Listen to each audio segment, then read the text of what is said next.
President Trump threatening to bring in the military in cities where protests have turned violent. He is urging governors to deploy the National Guard to contain that violence. Channel 2's Jacob Rascone live in downtown Houston, where businesses were damaged in protests over the weekend. Jacob?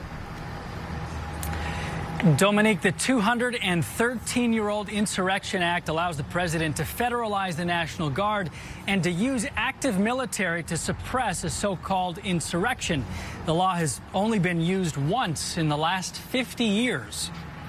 The clashes between protesters and police were so close to the White House you could actually hear explosions in the middle of the president's speech. Founded upon the rule of law.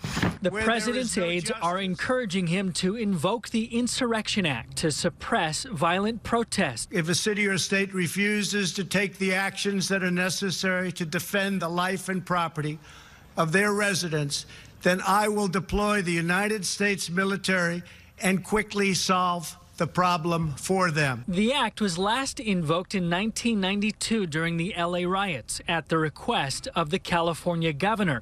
But the act says the president does not have to be asked to invoke those powers. Today, I have strongly recommended to every governor to deploy the National Guard in sufficient numbers that we dominate the streets. The act makes clear it is only to be used when other resources are exhausted or insufficient.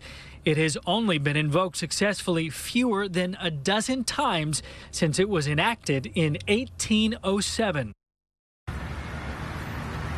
So if the president actually was going to use this Insurrection Act, he would have to issue a proclamation of sorts spelling out specific things that would have to be done before that happened, before he actually invoked it. So the president has not done that yet, so we'd have to watch for that if we wanted to see whether or not he'll actually invoke the act.